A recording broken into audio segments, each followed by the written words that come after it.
Welcome to On the Bench. I'm Zach Blostein, and I've got Brennan Sonnone here with me. Brennan, how are you?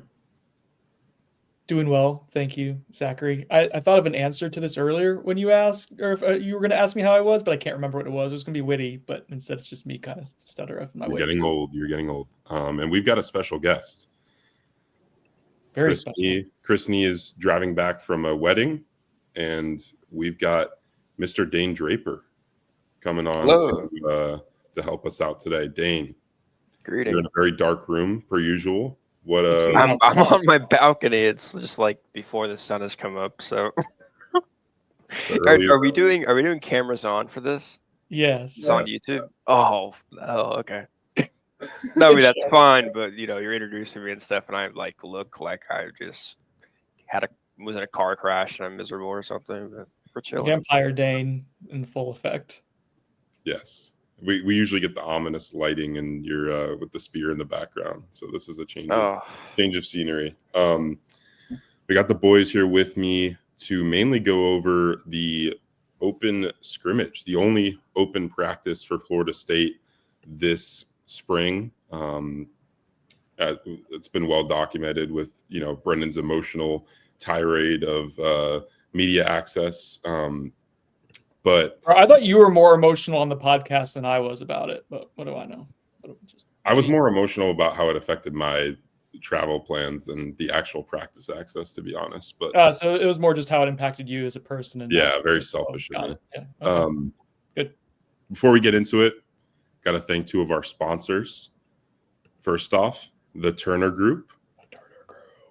I feel like I never got to share my experience with the Turner Group or my family's experience, but we've had a lot of success dealing directly with them. They're helping my parents manage a property up in Tallahassee.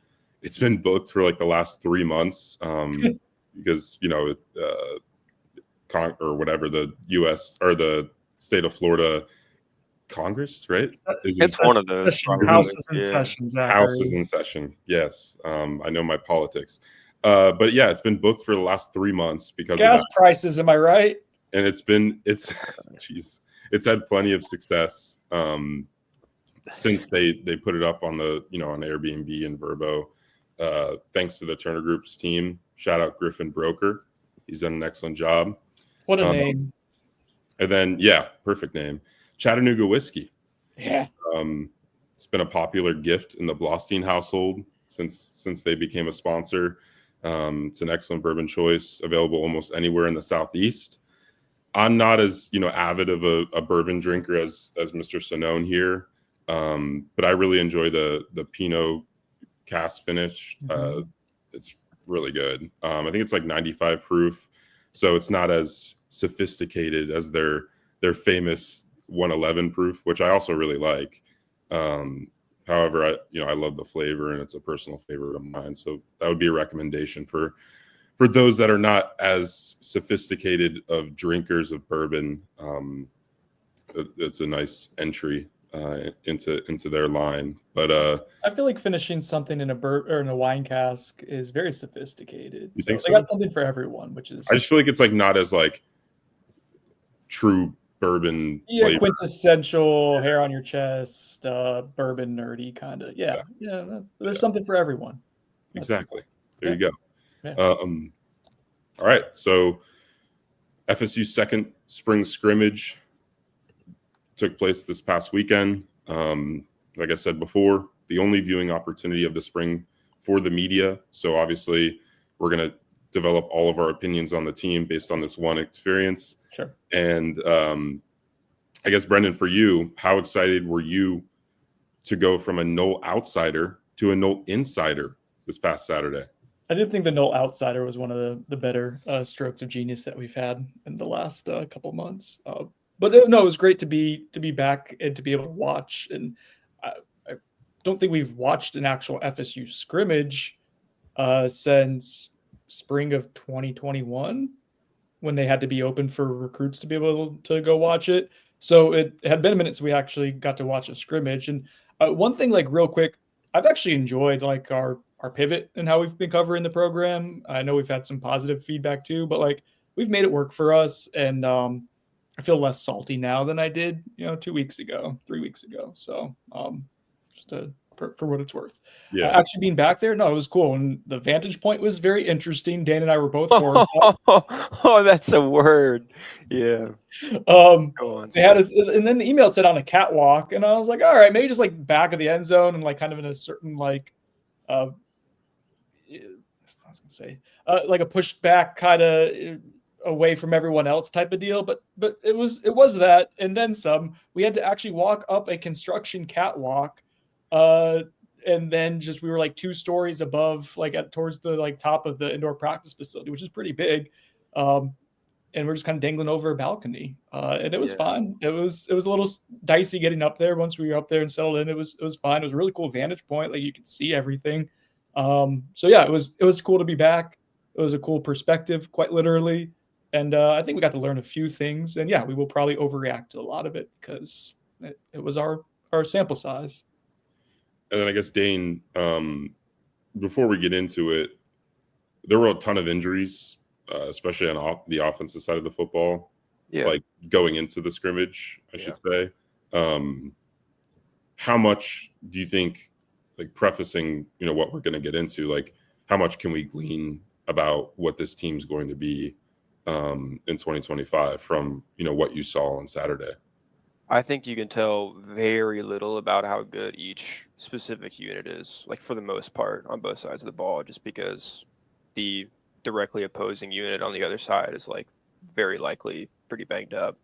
So yeah, I mean that's like when you look at DB play or something, they weren't really defending high level receivers for the most part. It was mostly reserve guys. I mean that's implied. And Mike Norvell, just for the injury policy to help Dane out too, is like he said that Deuce Robinson was a little limited. We know Lewayne McCoy's been limited. He said Squirrel White's going to be returning to full strength pretty soon, but he wasn't there. And then Jalen Brown, he also said wasn't able to go and should be returning soon. So that's probably 4 out of your top 5, 6. Yeah. I mean that's and including your 2 best. Yeah. Mm-hmm. And then on the offensive line, like I think some of the run game stuff is interesting, especially.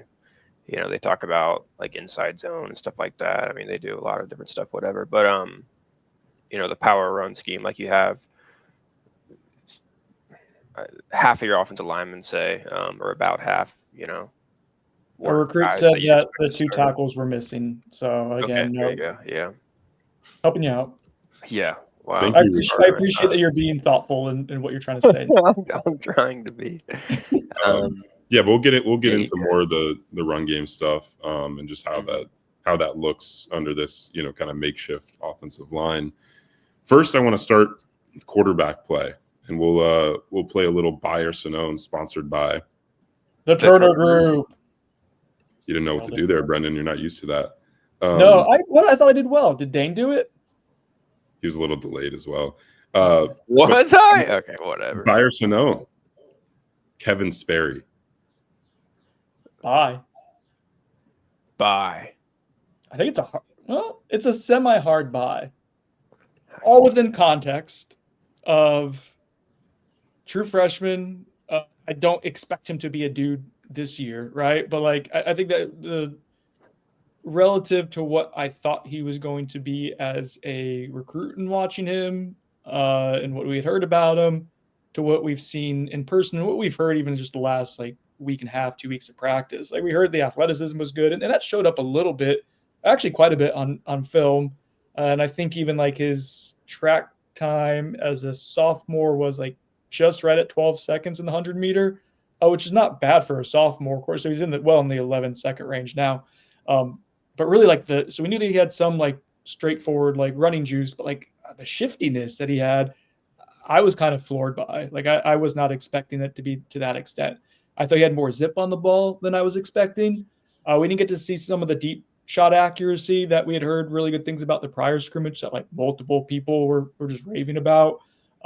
But yeah, there's one of my favorite adages is there's something there. And I do think there's something to work with. I think he's a nice fit in what they want to do in Gus Malzahn's offense. So yeah, I'm fairly bullish and intrigued by what he can become in the next couple of years.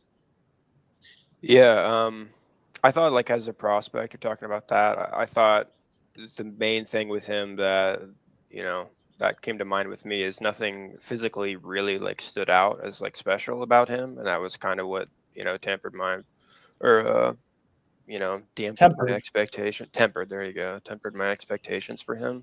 But like you said, there's more velocity and zip on the ball than I expected. And the main thing, yeah, I mean, his mobility is kind of shocking. He just doesn't look like a guy that moves as well as he does. Does he I look think. like a guy, former number one overall Big- draft Big pick? Oh, Mayfield best, perhaps? athletically, okay.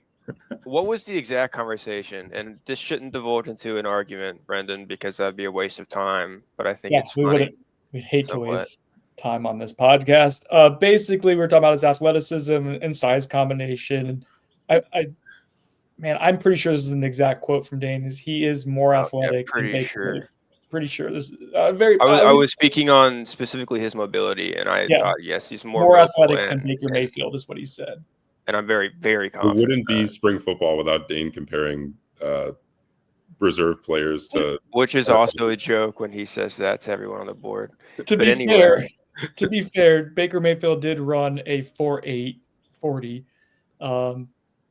So I think Kevin Sperry probably is a 4.7 guy. Like he's probably a high end athlete. So you agree with Dane? Would you say? Yeah, I think this is. I good. think we could have. There's so many like why'd you have to pull the name Baker Mayfield? There's so many quarterbacks that have run a 4.86 that you could. I know, but they're like. Oh, we were just already talking about him as far as the size thing. People were talking about that on Twitter about them looking alike. But Right. anyway, wait, would you say this? This is good context, I think, for picturing the athleticism and the, the twitch and that sort of stuff. Like, do you think he is? I said this during the scrimmage, but do you think Sperry's athleticism as a runner is closer to Castellanos or to Brock Glenn? Because I think most people would absolutely think Brock, especially because he is quite a good athlete too, and Castellanos was literally a running back prospect. It's. Florida State and Georgia. I think the best way to phrase it was we were like, oh, if it doesn't work out for him at quarterback, he might be a slot wide receiver. The agility stuff was closer. The agility stuff was closer to Castellanos than Glenn. Brock's speed is more of a straight line type of deal. So yeah, no, he's a legit athlete. They got something there, far more than I'd expected. So like, good on them. Like they found someone who might end up being someone in a couple years. Like it's quarterback. You don't know how they're going to develop, but like the early returns are pretty good. And I do find it one more note on that. Because we're talking about someone who will probably be the third string quarterback this year, but maybe he pushes to be the second. The way Gus Malzahn talks about him is not something that I take note of that because, and he's asked directly about him. Like I asked Gus directly about him this week, and I think last week too, because we keep hearing good things. We got to see good things this week, but like, I don't feel like Gus is tempering expectations. And I think that's noteworthy there. They're gassing him up a decent deal because they like what they're seeing. Awesome. And I got another quarterback-based Buyer Sonnone here, sponsored by the Turner Group. Is the QB position a concern heading into the final portion of spring? I'm going to Sonnone it, and I'm Sonnoning it because a soft Sonnone. Yeah, it's a soft Sonnone. It's a tepid Sonnone. Don't love that. It's not a concern because one, like Castellanos had his ups and downs. He wasn't super prolific as a passer, but like my expectation of him isn't to be a prolific passer, right? And even like an average one. Had a touchdown that counted as a touchdown in the red zone early on when it started as a red zone drill. He threw one touchdown pass to Randy Pittman later in practice, a longer one. And he ran for a touchdown as well when they had moved the ball and matriculated down the field and got into the red zone as well. We see speed and was able to beat Juice Cryer outside to the edge. And yeah, he's fast. He's an athlete. The interceptions that he had, one was a deflected screen pass. Yeah, I don't know, whatever. The first interception, the second one I'm talking about, was a toughie. Like he was late on his read. The ball hung in the air too long. He actually had the wide receiver. I think it was Elijah Moore, but he had him deep and just didn't put the ball in a good place and allowed it to be intercepted. And that's something you can't have when you have what could be a touchdown if it's delivered correctly and it turns into an interception. Like, yeah, that needs to be cleaned up. But like I thought, like given the circumstances, given the deficiencies around him, it's not lost on me that the offense did move the ball somewhat well when he was at quarterback, and probably by far the most consistently when he was at quarterback. Yeah, and so- that's considering like also the biggest strength of his game is kind of very much limited in the there was one play where he broke out of contain and they whistled it dead, and he like legitimately was turning around, like jumping up and down to Norvell, like why, like so yeah. I had to like I talked to a source who's focusing more on the defense, and like they were saying like half the time that they blow the whistle on Castellanos, like they don't really know if they're bringing him down there or not, right? It's just more out of trying to protect him. But like, yeah, half the time that they're doing that in practice, Castellanos is going for a bigger gain than wherever he stops, because they're making sure that he's not getting hit. You would hope so. So yeah, to me, it's a soft Sonnone. What about you, Dane? It's Sonnone for me too, for the similar reasons. I mean, there's just too many like limiting factors, I guess, in his performance. Is that correctly used? I don't know. But there's noise happening outside the. Okay. Well, the receivers and the tackles and the rules of not being able to really utilize his legs and stuff like that. And maybe see really all the QBs through that sort of lens, and they didn't have. It wasn't a great opportunity to show really what they could do. Really. And that was kind of it. I think maybe more than any other position on the team, that was kind of the takeaway of like, okay, let's just like whatever. That's just not even really fair. At times, at least. Moving on, Buyer Sonnone. No, we've asked this before, but after the scrimmage, I wanted an update. Usman Kroma starts at running back for FSU in 2025. Oh, I think that's been a buy. That only gets further reinforced by what we saw, I think, from the running backs. You think game one or just eventually? You didn't specify that. I don't know if he'll get. I think eventually, like I think by the first month this season, he'll be getting the majority of your reps at running back. Why is that? I thought the running backs were really underwhelming, to be honest. Jalen Lucas, you have something there. I thought who was it? Zay Parks is the walk-on running back, and granted, like when you're talking about a walk-on running back, he's probably going against a lower tier of the players on the roster, right? But like that was the one guy on the day who like showed juice to me, that like was able to make some like impactful cuts and be explosive. Now they apparently, if we had been at last week's scrimmage, they like the way Sam Singleton run, and he broke off some big ones, and Rydell Williams as well. But that wasn't really apparent to us on Saturday. I thought Cam Davis was underwhelming. That was kind of disappointing. This is a big spring for him, and he didn't. I know his game's not predicated on explosiveness, but it didn't look as crisp as I would like. So yeah, just in general, like it was just kind of because Holmes did some okay things in the run game with vision and whatnot, being patient and getting some of those short yardage runs. But then, saw him drop a ball in the backfield, and it's kind of, last year probably prohibited him from playing more. So just an underwhelming group. So you're really banking on Usman Kroma being a dude. Like he kind of has to be. You're probably paying him like that. That's the expectation. But yeah, you're banking for a run heavy offense, and for a coach who's in a pretty crucial year for his time here. Lots being banked on a true freshman player.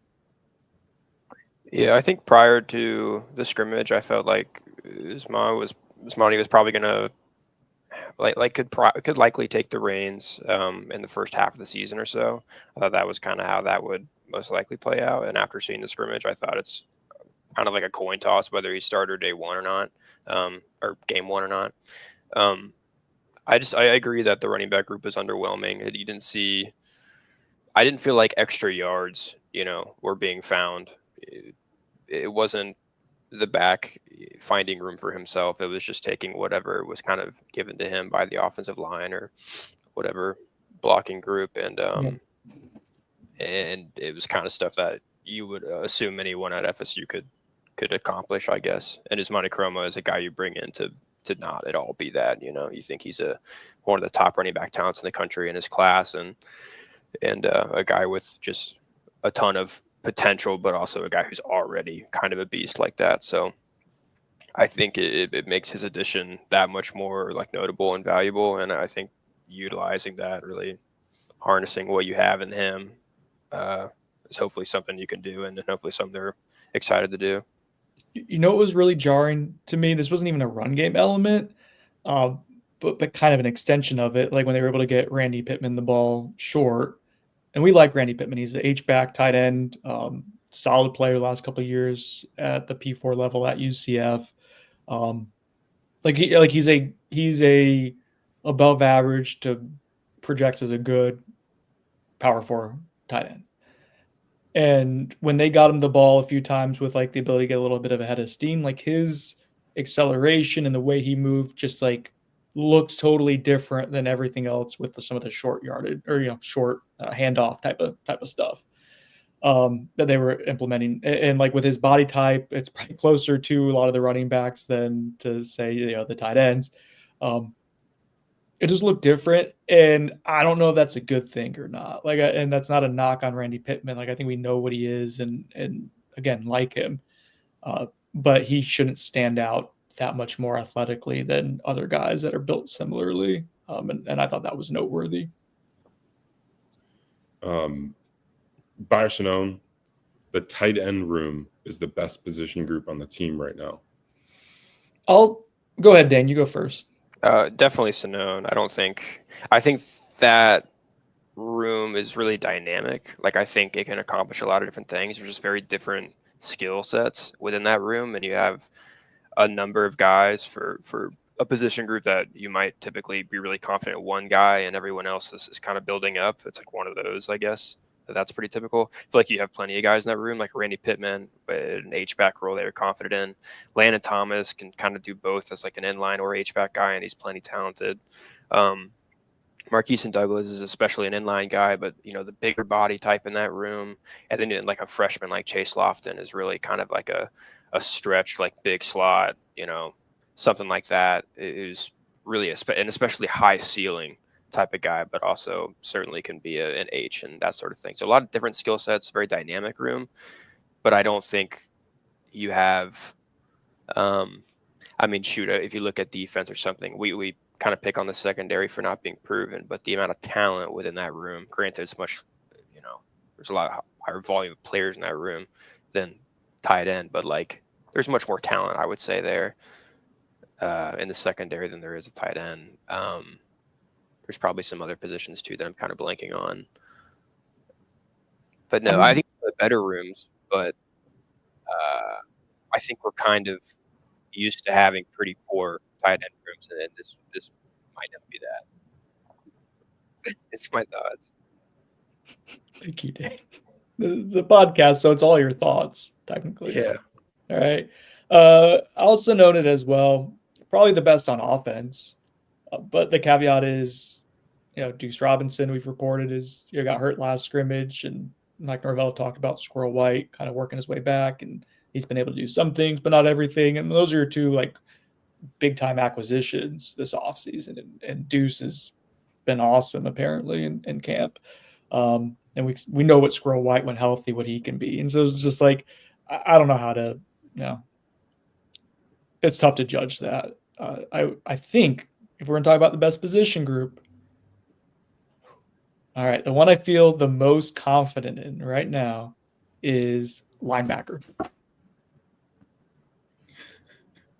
For our podcast listeners, Brennan just left the screen after answering that. We'll get into that in a little bit, but Chris need it. Go ahead, Dane. Thanks for raising your hand. I will say if tight end ends up being your best position on offense, you're kind of screwed. I will say that. Potential put it in the red flag. We're starting to do a bunch of red flag categories. We'll put that. Yeah, because that room should not be as good as your wide receiver room if your offense is going to be really good or pretty good. Because you need a guy like Deuce Robinson, and you probably need Squirrel White too, to be guys that play at a level above what the tight ends should realistically be playing at. Any of those tight ends that we named, like Randy Pittman, is probably going to be your top guy there. His ceiling should not be what it is for Juice Robinson this year, or Score White if he's healthy at all. Yeah, and that's kind of the point we're making before, that we can't really glean a ton from the scrimmage, just because that obviously the receiver room is probably the most impacted room by injuries this offseason. Real quick shout out, Marcus and Douglas is legitimately, I know this is best shape of your life season, but like he legitimately looks like a different person than the last time we saw Are they him. gonna have to change his nickname? What's like we talked about this. Yeah, we've done this joke before. Oh, yeah. Sorry, I wasn't there for it. You were. We talked about bread that doesn't have yeast in it, and that was a whole thing. I wasn't listening. Great joke. What can we take away from the O-line? I know tons of injuries there, and we've reported on that prior to the scrimmage, so we have pretty good idea of who's not contributing right now. But what I guess maybe some young players that stood out to you too? Yeah, I think Andre Otto is a guy who always kind of stands out. I think this season, it's probably been touched on at some point, but he looks awesome. I think that was kind of a talking point last year, but I think even more so now. He's just so filled out, and he looks like an NFL body, and he's a guy that moves well and all that. I thought there was some good stuff there from the scrimmage on him, or from him. Manasseh Atiti is a guy we've heard some things about in the spring from like recruits coming out of practice and sources and whatnot, but I thought he looked pretty athletic. I know Brendan caught on to that as well, like seeing him block on the perimeter at times. There's a capability there athletically that not everyone has on the team, and that's what made him a blue chip recruit in the first place. So it's nice to see him being developed. John Daniels also showed some athleticism a few times, and it was just very stark contrast compared to some of the other younger guys on the offensive line, the way that those two move. So, like, in terms of just being developmental, year two guys, like, they got a shot. We'll see how they're developed, and it's such a crapshoot with O-line, but, like, those are guys who at least frame or length or something combined with some movement skills. Like, yeah, there's something to that. They like Adrian Medley. I thought that showed like they were very comfortable running his way. It's probably where they had their most success on the ground. Luke Pettibon, solid. I think we only saw one bad snap the entire day, and it wasn't even atrocious. So is snapping important to you? But man, I have a hard time judging offensive line like in real time without the benefit of replay, especially when so much else is going on. We're trying to take in so much data. If I'm not just like super locked in on it, and even then, like it's not a strength of mine. So yeah, I had a hard time with it, to be totally honest. That makes sense, and I feel like we'll get a better idea as that room starts to get more healthy. Let's move over to the defensive side of the ball. I know the reports coming out of the scrimmage were that side of the football won the majority of the day. Kept the offense in check more so than the offense creating some explosive plays. So I guess we'll start on the D line. Buy or Sonnone, the Desir twins. Buy. Easy buy. Hard buy. I'm a fan. Yeah, they both look good. They physically look beyond what you would expect, early and early freshmen to look like. Yeah. That was kind of one of their like bigger traits out of high school, is the fact that they were so well physically developed already. And especially for guys, they're not originally from South Florida. I think I forget where they're originally from, but they transferred into South Florida, and just like different body type than you typically see down here. And that's one of the attractions to not only just like landing those two, but like bringing them in as early enrollees, like to further that readiness of both their builds. Like I think that's it's kind of a plus alongside all their physical traits and things like that. They really like. I mean, you listen to Tony White talk about them. Like he legitimately loves their personality and the energy that they bring to the locker room, and combining that with some of that physical readiness. I mean, there's a lot of effort too, and I thought some of the play strength showed up especially in the run game. And there was a couple reps in a row when the offense was driving and got into the red zone, where Daryl, I think it was, ended up having 2 stops in a row, at least got in there and kind of forced it to go to 4th down. And it was him winning by sheer will and some strength. And so like there's stuff there to where those guys are probably going to play, to some capacity or another as freshmen. Yeah, I don't know how much, but they're going to probably contribute, 100 snaps, maybe like that this year. So I think you hit on those guys. Like I think they belong at this level. I don't know what their upside is, but I do think that the floor is pretty high there. So yeah, that's an easy buy for me, man. Dane, just because he covered it, I want to ask you more about like the other, sure, players in that D line room. Like who do you feel like standing out? And like just from the scrimmage, like who do you feel like has the best shot at playing the most snaps for FSU this season? Well, you have the 2 kind of main big names on the defensive line. Is that what we're talking about, defensive line? Yeah. Okay. We're losing Dane. My bad. I was 30 looking at trees. Yeah, I mean, James Williams and Darrell Jackson are obviously the 2 biggest names in there, and I think they both had plenty of great moments during the scrimmage. James Williams especially kind of got off to a hot start, I thought. But there's certainly some, like Amari Williams was a guy I had a close eye on because his ceiling might be the highest on the team.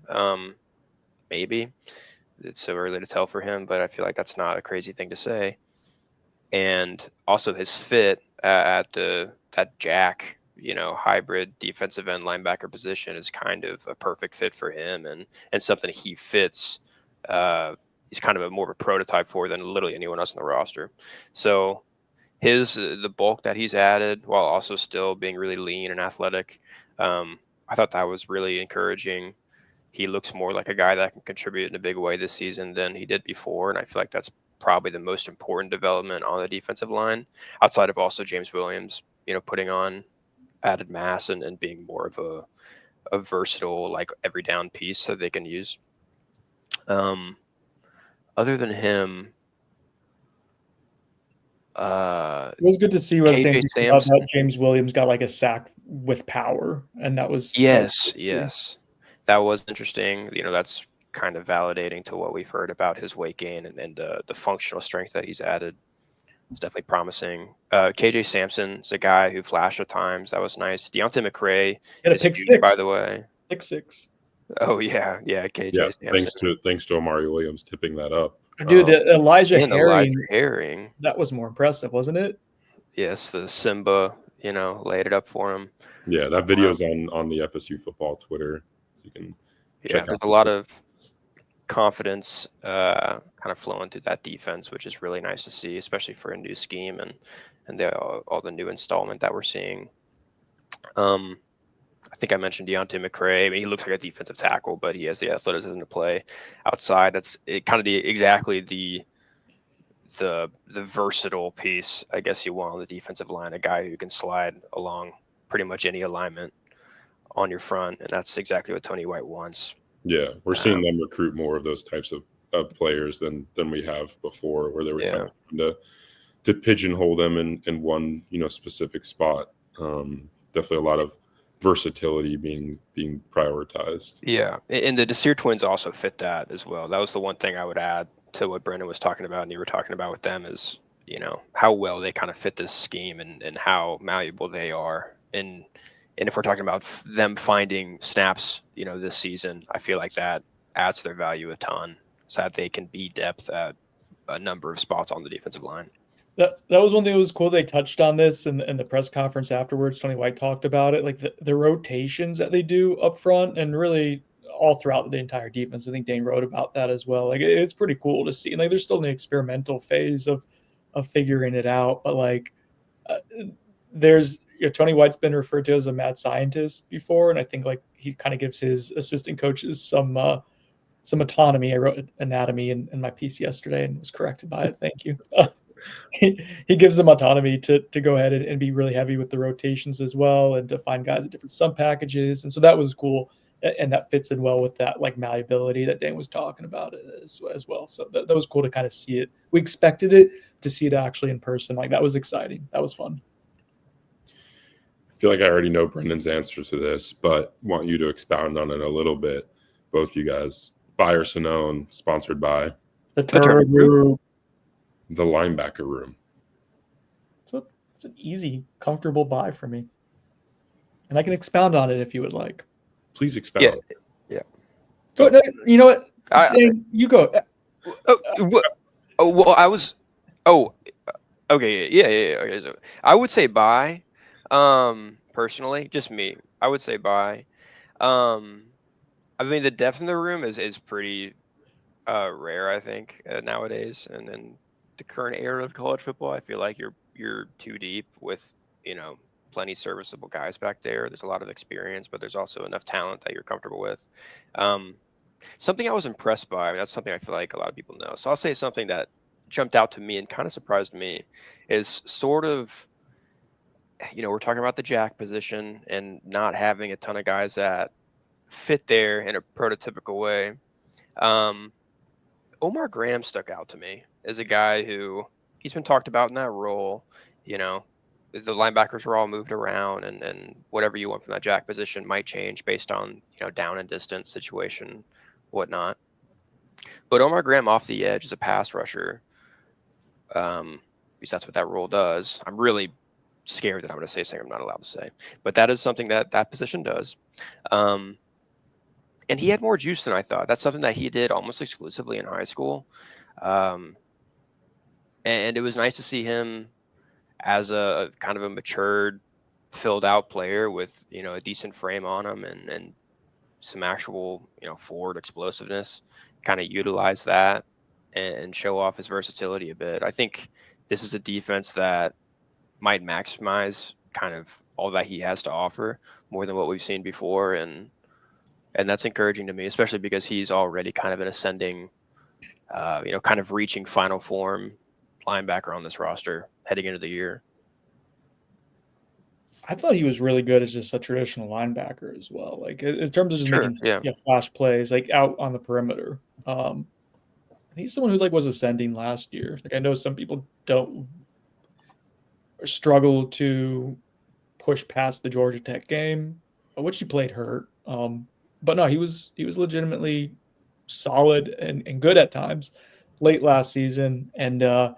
And he's been someone that FSU's talked highly about. And I will enter the season as long as we see this continue to grow. But what we saw on Saturday with what we've heard, with what we saw late last season, feeling okay, that's a plus level player for you. That's an above average linebacker, has a chance to be good. Elijah Herring, I think, moves really well. That was very, very clear. Yeah, the interception that KJ Sampson had, the part that kind of I don't know why people weren't freaking out about it more, but Elijah Herring literally had the ball as he was falling and had the I don't know about even instincts, just the processing to realize it was KJ Sampson who he was battling the ball with, and to basically just give it to him and hands off the ball. That was pretty cool. And Tony White talked about him in coverage, how good he was yesterday. Juice Cryer had some nice moments. He had a blitz where he ran over a running back and got to the quarterback, and they talked about that. But there was some power there. So, I think you have three really solid ones right now. And Blake Nicholson, someone you've reported on, Zach, is someone who's, ascending, I guess. The first week or so of camp was a little dicey. They weren't sure if he was getting the new scheme, and now it's starting to kind of settle in for him. And they talk really highly about Stephon Thompson, what he is, just really kind of solid, nothing flashy, meat and potatoes type of linebacker. And yeah, so that's a group I feel strangely really bullish on. That's good to hear. As the CEO of linebackers here, got to say it's a good thing to hear coming out of spring, just because there were some question marks about that room. I'm glad they did add the players in the transfer portal that they did. It sounds like Elijah Herring might be the most promising, or maybe alongside Omar Graham, the most promising name in that room now.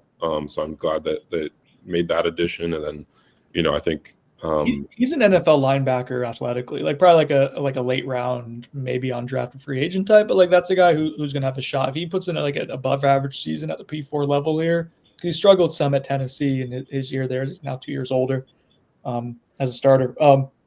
he has a shot. Like I think that's a noteworthy, like that athletically, like he has a shot. Good. It's good to hear. Buyer Sonnone, Shamar Arno starts at corner at some point this season. That's a really good question because I thought about that too, and I felt like it was kind of crazy to think that that's maybe a likelihood, and I think I might. And it has just as much to do with him being really, really physically impressive as it does being a bit underwhelmed maybe by the other options you have in that room. I think Quindarius Jones is a guy we came into the offseason kind of penciling him in as one of those starting corners. That's your And boy, then, Dane. Stand on business. Stand on it. yeah. But then, Really from there, it's, yeah, you lost me. But you have kind of a handful of really talented other options to find that other guy. And Shamar Arno is a sleeper pick out of that bunch, considering he's a true freshman. But I think he's kind of risen to the top of that, as well as Jabril Rawls. And we also haven't seen a ton from Quinn Jones, I feel like. Maybe that's just because we haven't seen him much, that much in general. Maybe he's limited. I don't even know. So just talking here. But Shamar Arno definitely has the talent, holy crap, to start. And if he can really settle in and get comfortable, like it looks like he's doing, then it'd be difficult, I think, to deny him some starting caliber playing time. Is that a buyer or a Sonnone? Holy shit, I don't know. I think it's a buy. I'll say it's a buy. I think that would be a tepid buy there, Zach. Yeah. I think like sometimes we have to trust our initial like our instinct on something and not overthink it like Dane just did. When he saw Shamar Arno right away, like he was like, oh, that dude looks awesome. And then he was pretty good in the scrimmage too. Like early on, they tested him.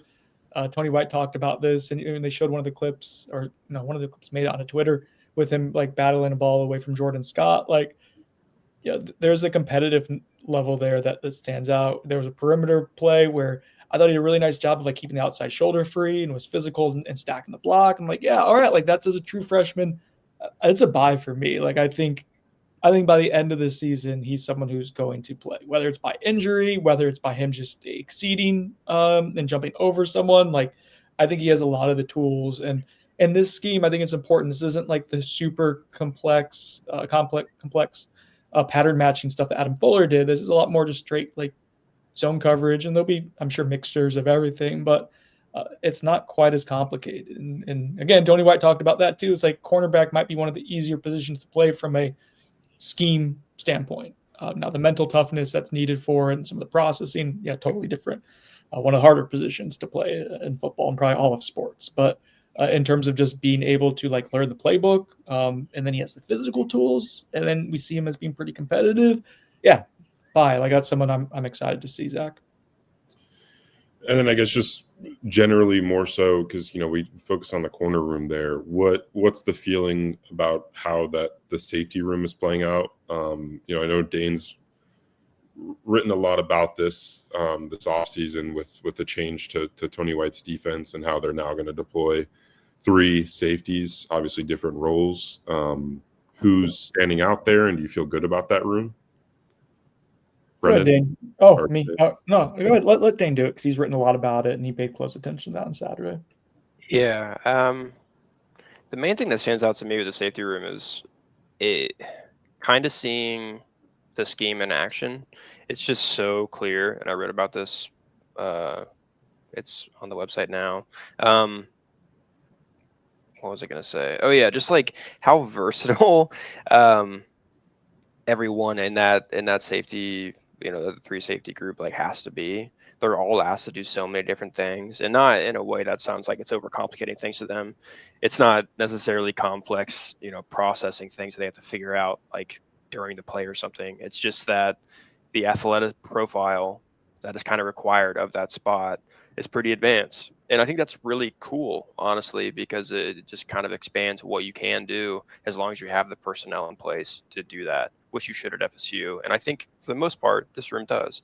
Like a guy like Shaheem Brown is a guy who's, longer, bigger frame, plenty explosive, good play strength. He does a lot of things well physically, and I think they're able to kind of harness that and utilize it, like maximize that. They can use him maybe around the box. It's occasional man coverage. It can be a blitzer from some spot. He's impactful in run support. You're just filling a gap or something. Like it's kind of like that with all of these spots back there, and you have all these bodies at safety that are bigger framed players than average for their position, and they tend to be more athletic than most there as well, just because FSU recruits the defensive back position really well naturally. It's just an incredibly easy spot to recruit at a high level at FSU. But yeah, I think that's a spot that you're only going to see improve over time. But for who they have in that room, there's guys that stand out. I mean, Earl Little has been talked about a lot this offseason, has kind of taken like a leadership role and him having just a ton of energy and that sort of thing. But he looked good at times for sure, and he fits that rover spot, that middle safety spot so well as a guy who's just going to attack forward and be explosive and physical and that sort of thing. So that's all exciting to me. Someone like KJ Kirkland is interesting as far as just big frames who move pretty well and have some promise for sure long term. So, I mean, that might be the thing I'm most excited to see on the whole team, honestly, just because I've taken such an interest in it. But I think that room is plenty capable of being quite good. It also might not be at all. So I think that's why it's so fun. Did you notice one way or the other, like Earl Little on Saturday, Dane? Like him making? Yeah. Okay. What did you see? I saw him attacking forward really fast and making some hits that you can hear from our dangerous, shaky catwalk that was 90 feet in the air.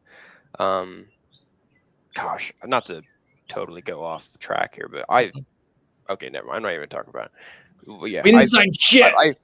Yeah, we didn't sign anything. I felt like I learned how to stalk someone, and I also thought I was going to die the whole time. What? But Earl Little, I he was wanted to popping expound people. on it, but I don't.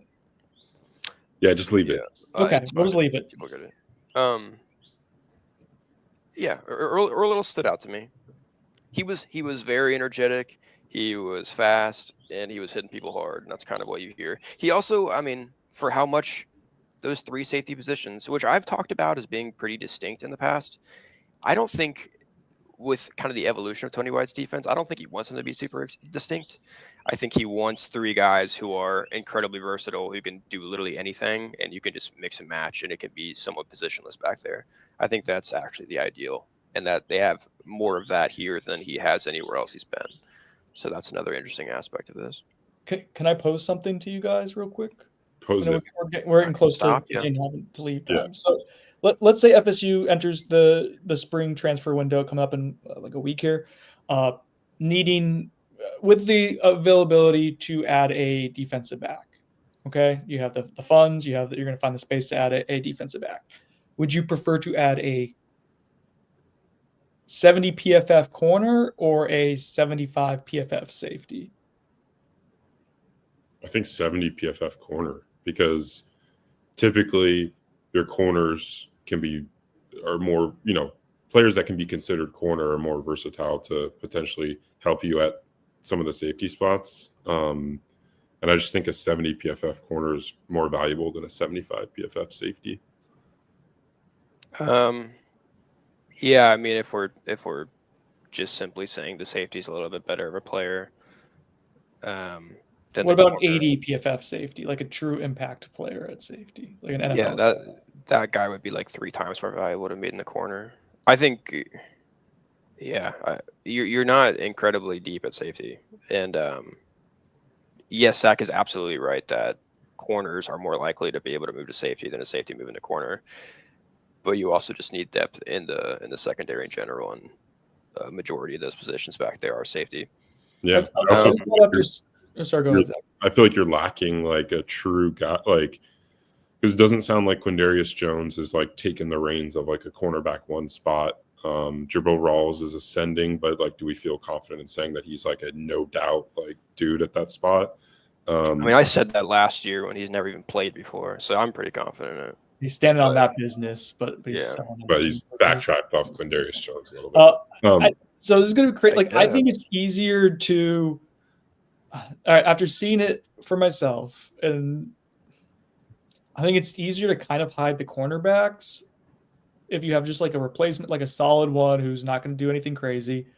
I think finding it like the way they're going to use their safeties, if you can find someone who's a legitimate game changer, Jamie Robinson type of guy, like it doesn't have to be like a superstar, but just like a really good college level player, someone who's be impactful. Like I think that's more valuable to this defense for the way they could use it. And so that was kind of my thought process.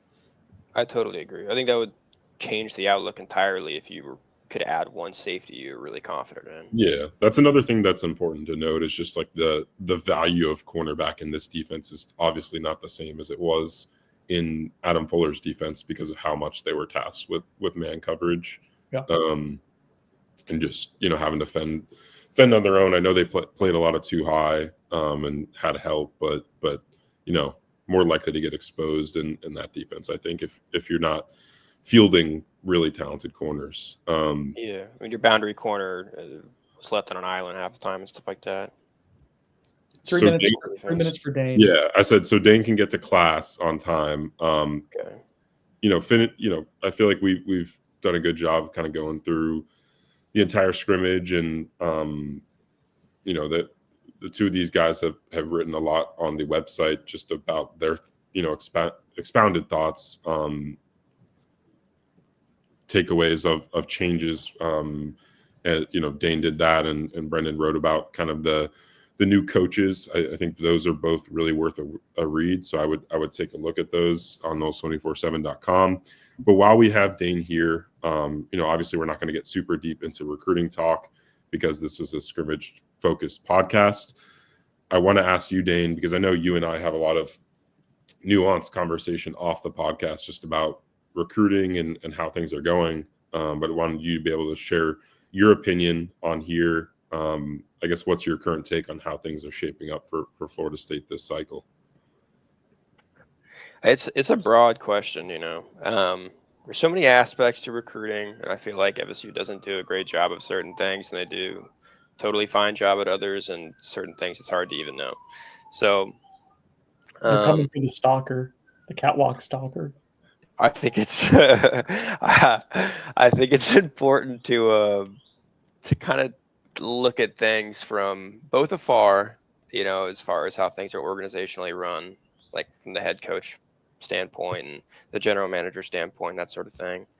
But to me, I think I tend to look more at position boards, going position by position, and say like the defensive line group has kind of stuck in my head lately is just like an underwhelming I guess recruiting effort so far. I think it's improved, as you wrote. I think it was yesterday, Zach, seeing more names, kind of more talented names talk about FSU and FSU being sort of involved there for sure. But I also can't say I even I think that's the most important position to recruit well at on defense. And I feel like there's not a single name I can think of right now that FSU is like clearly leading for. Yeah, on their boards. Class. Yeah. There's no names there. Cameron Wilson would have been that, and now he's in Syracuse's class for now, at least, So that's pretty not great. And for the record, that was a guy they like a lot. So whether he was a take or not, I've seen some people still talk about that like it's a conspiracy. It's not. They liked him a lot. Anyway, they're still recruiting him, and he's going to OV in late June. But I don't know. I think you talked about it on the last pod, I believe, Zach. But for the effort in recruiting and how that was sort of underwhelming in the results that has come up with to this point, Norvell's tenure at FSU, and then going 2-10 last season, you would really kind of expect, like, along with him figuring out where or like ways to improve his situation, and you're talking about Mike Norvell, ways he can kind of dig out of this hole. You would think one of those things is having a really heavy emphasis on recruiting and talent acquisition. And especially after 2-10, you would think that effort would be like extremely noticeably different. And it's just not, which is interesting and kind of disheartening in a sense. Things can change for sure, and this is also kind of harping on certain position rooms, but yeah, recruiting hasn't been like the best to me. Like, this is like therapy. It could become that. I knew that's how Dane was gonna. Didn't we joke? That's exactly how he said he was going to discuss it before. It was like, I don't think it's going very well. And that's how he ended it. It's not the best to me. He's so sweet. But it has, yeah. I mean, I've seen some improvement, just like based on my comments from the last podcast. I want to say like I have seen some improvement, like Dane mentioned, at the D-line position when it comes to building that board. But I would still agree with Dane that feels like they still need to make up ground with a number of their top targets, because we don't feel super confident that they're, you know, the leader for any of these guys that we're, you know, kind of talking about. But ultimately, we're going to see how they close in, you know, throughout their summer official visits, and then obviously the season is going to be the determining factor on whether they're able to field a solid class or one that's going to fall off the rails because the season does. So we will see, but wanted to get your opinion on that, Dane, before we got out of here, because you're our special guest. We covered everything. Yeah. Tell me, dog. I got the script. I just want to make sure I didn't miss anything. For Brendan Sonnone and Dane Draper, I'm Zach Blostein. This was On the Bench. Thank you guys for listening, and we'll see you guys next week. Peace.